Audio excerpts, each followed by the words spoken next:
Hello friends, എല്ലാവർക്കും good morning. അപ്പോൾ പത്തനംതിട്ട ഇന്നത്തെ ഒരു സൂപ്പർ ഹിറ്റ് വിശേഷത്തിലേക്ക് എല്ലാവർക്കും സ്വാഗതം.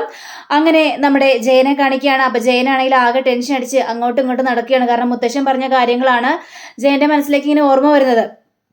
അങ്ങനെ ജയന്റെ അടുത്തേക്ക് ദേവയാനിയും ആദർശും കൂടി വരികയാണ്. എനിക്ക് ആദർശിനോട് ചില കാര്യങ്ങളെല്ലാം പറയാനുണ്ടെന്ന് ജയൻ പറയാം. അപ്പൊ ഇത് കേട്ട് കഴിഞ്ഞപ്പോഴേക്കും ദേവയാനിയാണെങ്കിൽ ആദർശിനും നമ്മളോടൊക്കെ എന്തൊക്കെയും സംസാരിക്കാനുണ്ട് ജയേട്ടാ, അതുകൊണ്ട് അവൻ ഇങ്ങോട്ട് വന്നത്. എങ്കിൽ എന്താണ് കാര്യം, എന്താന്ന് വെച്ചാൽ പറ. അല്ല അച്ഛൻ പറ അച്ഛ, അച്ഛൻ എന്താ പറയാനുള്ളതെന്ന് ചോദിച്ചു കഴിഞ്ഞപ്പോഴേക്കും അതെ, ബിസിനസ്സിൽ ഇപ്പോൾ വലിയൊരു തകർച്ച തന്നെയാണ് ഉണ്ടായിരിക്കുന്നത്. പിന്നെ ഇങ്ങനൊരു സംഭവം ഞാനും അജയനും ഒക്കെ ഉണ്ടാകുമ്പോൾ സംഭവിച്ചിട്ടേയില്ല. ഇത് അച്ഛനെ വല്ലാതെ തകർത്തിരിക്കുകയാണ്. അച്ഛൻ ഇതിൽ നിന്ന് എങ്ങനെ കരകയറാൻ പറ്റുമെന്ന് പോലും അറിയാത്തൊരവസ്ഥയാണ്. അച്ഛനിങ്ങനൊരു ബുദ്ധിമുട്ടുണ്ടായതിൽ ഞങ്ങൾക്കും വളരെയേറെ സങ്കടമുണ്ടെന്നൊക്കെ ജയൻ ആദർശിൻ്റെ ഇങ്ങനെ മുഖത്തടിച്ച രീതിയിൽ ഇങ്ങനെ സംസാരിക്കുകയാണ്. ഇതൊക്കെ കേട്ട് കഴിഞ്ഞപ്പോഴേക്കും ആദർശിനാകെ സങ്കടം തോന്നുക. അപ്പോൾ നമ്മുടെ ദേവയാനാണെങ്കിൽ ജയേട്ടാ, ഇതൊക്കെ പറഞ്ഞ കാര്യങ്ങളാണ്, പക്ഷെ എന്നാലും അച്ഛൻ ഇങ്ങനെ ഒരു തീരുമാനം എടുത്തത് അത് വളരെയേറെ മോശമായിപ്പോയി. അച്ഛൻ ഇങ്ങനെ കടുംപിടുത്തം പറയേണ്ട ഒരു ആവശ്യം ഉണ്ടായിരുന്നില്ല. ദേവയാനി, അച്ഛൻ പറഞ്ഞതിൽ എന്താണ് തെറ്റ്? അച്ഛൻ പറഞ്ഞത് മുഴുവനും സത്യം തന്നെയാണെന്നൊക്കെ ഇങ്ങനെ പറയാം. ഇത് കേട്ട ആദർശാണെങ്കിൽ അതെ, മുത്തശ്ശൻ പറഞ്ഞതിലോട് ഞാൻ യോജിക്കുന്നു. മുത്തശ്ശൻ പറഞ്ഞത് ഒരു തെറ്റുമില്ല. കാരണം മുത്തശ്ശൻ എല്ലാ കാര്യങ്ങളും വിശ്വസിച്ചാണ് എന്നെ ഏൽപ്പിച്ചത്. പക്ഷേ എനിക്ക് ആ വിശ്വസ്ത നേടിയെടുക്കാനായിട്ട് കഴിഞ്ഞില്ല. ഞാൻ തെറ്റ് ചെയ്തു. അതുകൊണ്ട് മുത്തശ്ശൻ എന്നെ ശകാരിച്ചു. അതൊന്നും വലിയ പ്രശ്നമല്ല. ഞാനത് വലിയ കാര്യമായിട്ട് എടുക്കണമില്ല. എൻ്റെ മുത്തശ്ശനല്ലേ, എന്നെ സ്നേഹിച്ചതല്ലേ ഒരുപാട്. അപ്പം എന്നെ വഴക്ക് പറയാനും തല്ലാനും ഒക്കെ അധികാരം എൻ്റെ മുത്തശ്ശനുണ്ടെന്നൊക്കെ ആദർശ് പറയുകയാണ്. പക്ഷേ ഞാനിപ്പോൾ വന്നത് എല്ലാത്തിനും പരിഹാരം കാണാൻ വേണ്ടി തന്നെയാണെന്ന് പറയാം. അപ്പോൾ നമ്മുടെ ദേവയാനിയാണെങ്കിൽ പരിഹാരം എന്ത് പരിഹാരമാണ് മോനെ എന്ന് ചോദിച്ചു കഴിഞ്ഞപ്പോഴേക്കും അത് പിന്നെ ഞാൻ ഈ വീട്ടിൽ നിന്ന് പോവുകയാണ്, കുറച്ച് ദിവസത്തേക്ക് മാറി നിൽക്കാൻ. ഇത് കേട്ട് കഴിഞ്ഞപ്പോഴേക്കും ദേവയാനിയാകെ ചങ്ക് തകർന്നൊരു അവസ്ഥയിലായി പോവാണ്. നീ എന്തൊക്കെയാ പറയുന്നത്? ഇവിടുന്ന് മാറാനോ? ദേ, അങ്ങനെയൊന്നും ഞാൻ സമ്മതിക്കില്ല. ഇവിടെ നീ മാറാനായിട്ട് പാടില്ല. നിന്നോട് ഇവിടുന്ന് ആരും ഇറങ്ങിപ്പോവാൻ പറഞ്ഞില്ലല്ലോ മോനെ. അപ്പം ജയനാണെങ്കിൽ അതെ, നിന്നോട് ഇവിടെ നിന്ന് ഞങ്ങൾ പോകാനൊന്നും പറഞ്ഞില്ലല്ലോ, പിന്നെ നീ എന്തിനാ ഇങ്ങനെ ഒരു തീരുമാനം എടുക്കുന്നത്? അച്ഛാ, നിങ്ങൾ ആരും പറഞ്ഞൊന്നുമില്ല എന്നോട് പോകാനായിട്ട്. പക്ഷേ എൻ്റെ മനസാക്ഷി എന്നെ ഇവിടെ നിൽക്കാനായിട്ട് അനുവദിക്കുന്നില്ല. മുത്തശ്ശൻ്റെ വായിൽ നിന്നും അതേപോലുള്ള കാര്യങ്ങളാണല്ലോ വന്നത്. അപ്പോൾ എനിക്ക് അതൊക്കെ കേട്ട് എനിക്ക് സങ്കടം സഹിക്കാൻ പറ്റാതെ എനിക്കിവിടെ നിൽക്കാൻ പറ്റില്ല അച്ഛാ. അതുകൊണ്ട് എനിക്ക് പോകണം. ഞാൻ ഏതായാലും ഈ വീട്ടിൽ നിന്ന് പോവുകയാണെന്നും പറയുകയാണ്. അപ്പം നമ്മുടെ ദേവയാനി കരഞ്ഞ് കാല് പിടിക്കണം. മോനെ, നീ പോകരുതട്ടോ മോനെ. നീ അമ്മയെക്കുറിച്ച് ചിന്തിച്ചോ, നയനമോളെക്കുറിച്ച് ചിന്തിച്ചോ? എന്നിട്ട് നീ എന്താ ഇങ്ങനെയൊക്കെ സംസാരിക്കുന്നത്? ഞങ്ങളെല്ലാം വിട്ടു പോകുന്നു, നീ എന്തിനാ പറയുന്നത് എന്ന് ചോദിച്ചു കഴിഞ്ഞപ്പോഴേക്കും ഞാൻ നയനയോട് കാര്യങ്ങളെല്ലാം പറഞ്ഞിട്ടുണ്ട്. അവളെന്നോട് ഒരുപാട് കരഞ്ഞ് കാല് പിടിച്ചു ഞാനും കൂടെ വരാമെന്ന്.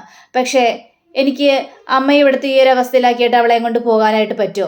അതുമല്ല, അവൾ ഇപ്പോഴത്തെ അവസ്ഥ എന്താണെന്ന് അറിയാലോ അമ്മേ. അതുകൊണ്ട് അമ്മയുടെ കൂടെ തന്നെ നിൽക്കണമെന്ന് ഞാൻ അവളെ പറഞ്ഞ് സമാധാനിപ്പിച്ചിട്ടുണ്ട്. പാവം, അവൾക്കൊട്ടും അംഗീകരിക്കാൻ പറ്റാത്ത കാര്യമാണ് ഞാനിവിടെ നിന്ന് മാറി നിൽക്കുക എന്നൊക്കെ പറയുന്നത്. അതേ മോനെ, നീ എന്തിനാണ് മാറി നിൽക്കുന്നത്? അപ്പോൾ നമ്മുടെ ജയൻ പറയാണ്, ആദർശേ, നിന്നോട് ഇവിടെ നിന്ന് ആരും ഇറങ്ങിപ്പോകാൻ പറഞ്ഞില്ല, മുത്തശ്ശനും പറഞ്ഞില്ല. പിന്നെ നീ ഇവിടെ നിന്ന് ഇറങ്ങിപ്പോകേണ്ട ആവശ്യമൊന്നുമില്ല. മുത്തശ്ശൻ്റെ ആ ഒരു ബിസിനസ് തകർച്ച കാരണം അങ്ങനെയൊക്കെ പറയേണ്ടി വന്നു. നിന്നെ ഒത്തിരി സ്നേഹിച്ച ആളല്ലേ മുത്തശ്ശൻ. അപ്പോൾ നിന്റെ ഭാഗത്തുനിന്ന് ഇങ്ങനൊരു തെറ്റ് സംഭവിച്ചു കഴിഞ്ഞപ്പോഴേക്കും മുത്തശ്ശനെ സഹിക്കാൻ പറ്റിയില്ല. അതുകൊണ്ടാണ് അങ്ങനെയെല്ലാം പറഞ്ഞതെന്ന് പറയണം. എനിക്കറിയാം അച്ഛാ, മുത്തശ്ശൻ എന്തുകൊണ്ടാണ് എന്നോട് അങ്ങനെയൊക്കെ പറഞ്ഞതെന്ന് എനിക്കറിയാം. എല്ലാ കൊച്ചുമക്കളെക്കാളും എന്നെ ഒരു പിടി കൂടുതൽ സ്നേഹിച്ചിട്ടുണ്ട് എൻ്റെ മുത്തശ്ശൻ. അതുകൊണ്ട് തന്നെയാണ് മുത്തശ്ശൻ അങ്ങനെയൊക്കെ പറഞ്ഞപ്പോൾ എനിക്ക് സഹിക്കാൻ പറ്റാതിരുന്നത്. ഞാൻ ഏതായാലും പോകുവച്ചാ, എനിക്കിവിടെ നിന്ന് പോയേ മതിയാവുള്ളൂ എന്ന് പറഞ്ഞുകൊണ്ട് ആദർശം അവിടെ നിന്ന് ഇറങ്ങിപ്പോയി കഴിഞ്ഞപ്പോഴേക്കും ദേവയാനിയാണെങ്കിൽ കേട്ടില്ല ചെയ്യട്ടാ, അവൻ പറയുന്നത് കേട്ടില്ലേ? അവനൊന്ന് തിരുത്താൻ പാടില്ലേ? എന്തിനാണ് അവൻ്റെ മുന്നിൽ വെച്ച് ഇങ്ങനെ കടുപ്പിടുത്തമായ സംസാരങ്ങളെല്ലാം സംസാരിച്ച് നീ പോകണ്ട മോനെ എന്നൊരു വാക്ക് പറയാൻ പാടില്ലേ? എനിക്കങ്ങനെ പറയാനായിട്ട് കഴിയില്ല. ഞാൻ എന്ത് ചെയ്യാനാണ്? അവൻ അങ്ങനെ ഒരു തീരുമാനം എടുത്തില്ലേ? ഇനി നമ്മളാരും പറഞ്ഞു കഴിഞ്ഞാൽ അവൻ കേൾക്കില്ല. ഞാൻ അവനോട് പറഞ്ഞല്ലോ, നിന്നോട് ഇവിടെ നിന്ന് ഇറങ്ങി പോകാൻ പറഞ്ഞില്ല എന്ന്. പിന്നെ എന്തിനാ അവൻ ഇറങ്ങി പോകുന്നത്? അതിൻ്റെ കാര്യമൊന്നുമില്ലല്ലോ. അപ്പോൾ അവൻ ആ ഒരു തീരുമാനം മനസ്സിലെടുത്തിട്ടുണ്ടാവും. എന്നാലും അച്ഛൻ അങ്ങനെയൊക്കെ പറഞ്ഞുകൊണ്ടാണ് ചെയ്യട്ടാ. അതെ, അച്ഛനോടൊന്ന് സംസാരിച്ചു കഴിഞ്ഞാൽ ചിലപ്പോൾ ആദർശമം പോവില്ല. നിങ്ങളൊക്കെ ഒന്ന് സംസാരിച്ചാൽ മതി അച്ഛനോട്. എനിക്ക് സംസാരിക്കാനൊന്നും പറ്റില്ല. കാരണം അച്ഛൻ ആ ഒരു തകർച്ചയിൽ നിൽക്കുകയാണ്. അച്ഛൻ ഇങ്ങനൊരു അവസ്ഥയിൽ ഞാൻ ഇതുവരെയും കണ്ടിട്ടില്ല ദേവയാനി.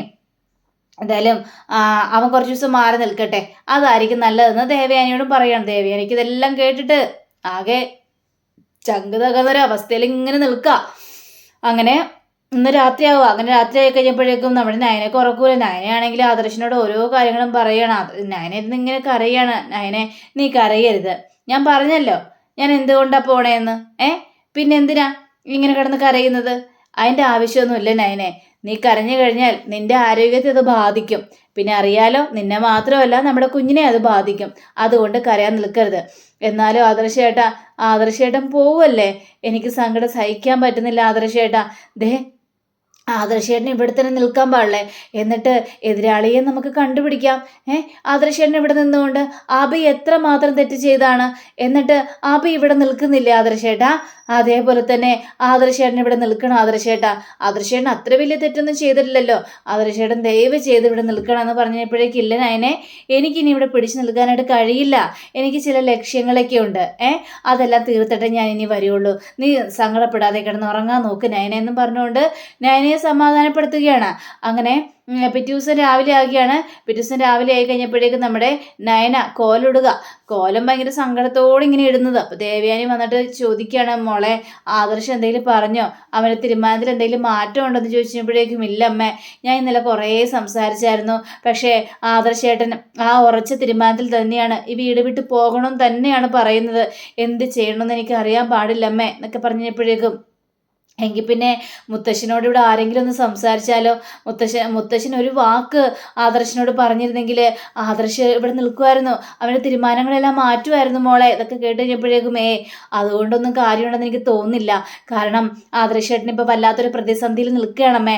അതുകൊണ്ട് ആദർശേട്ടൻ ഇവിടെ നിന്ന് പോകാതിരിക്കില്ല, പോകും. ആദർശേട്ടൻ്റെ മനസ്സിൽ എന്തൊക്കെയോ തീരുമാനങ്ങൾ എടുത്തിട്ടുണ്ടെന്നും പറയുകയാണ്. പക്ഷേ ആദർശില്ലെങ്കിൽ എങ്ങനെയാ മോളെ?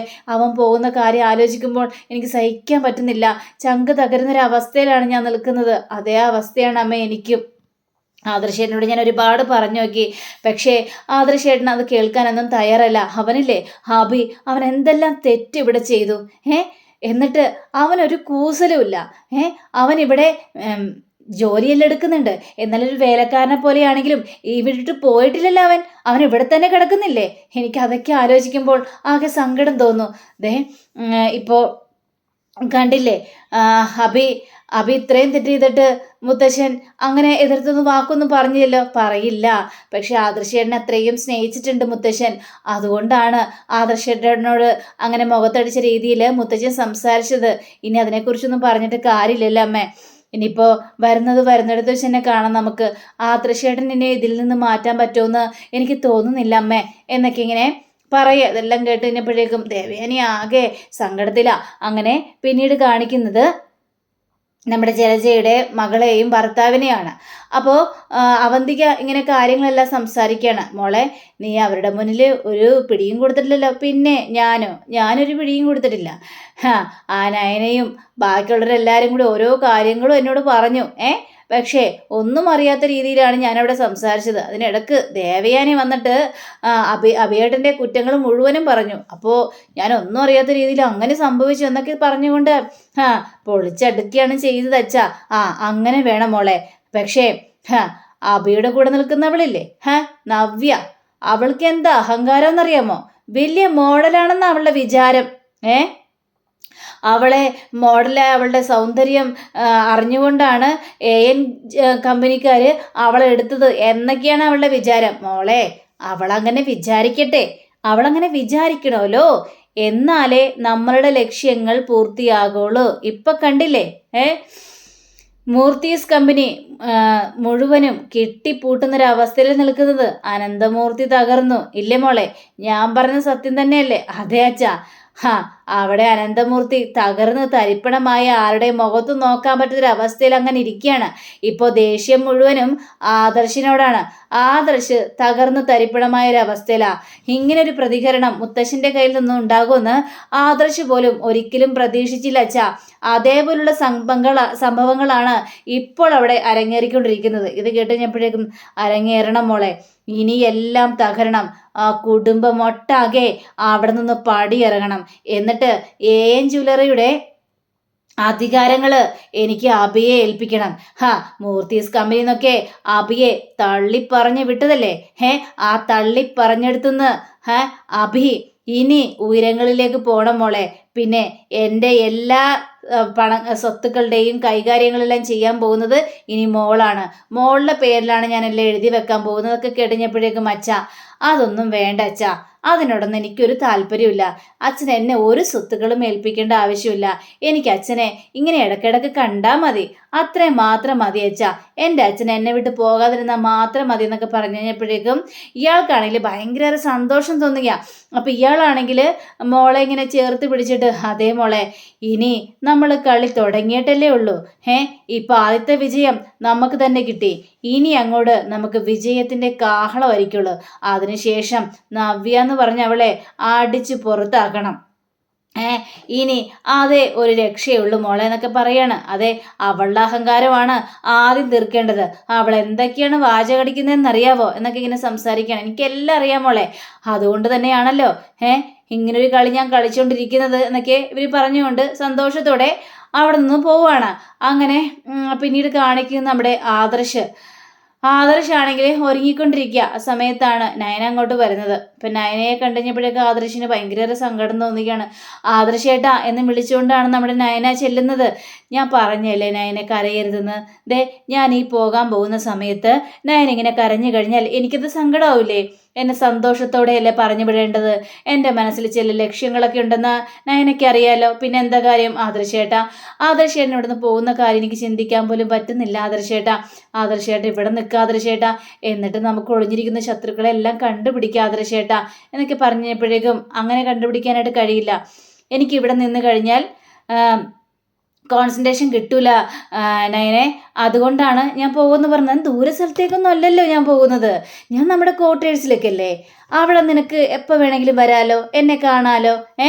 പിന്നെ എന്താ കുഴപ്പം? പിന്നെ ഇവിടെ നീ വേണമെന്ന് പറഞ്ഞത് അമ്മയ്ക്ക് വേറെ ആരും ഇല്ലല്ലോ. സങ്കടങ്ങളും സഹതാപങ്ങളൊക്കെ പറയാൻ വേണ്ടി നീ മാത്രമല്ലേ ഉള്ളൂ. പിന്നെ നിനക്കിപ്പോൾ വയ്യാതിരിക്കുകയല്ലേ, അതുകൊണ്ട് എൻ്റെ കൂടെ വന്നാൽ ശരിയാവില്ല.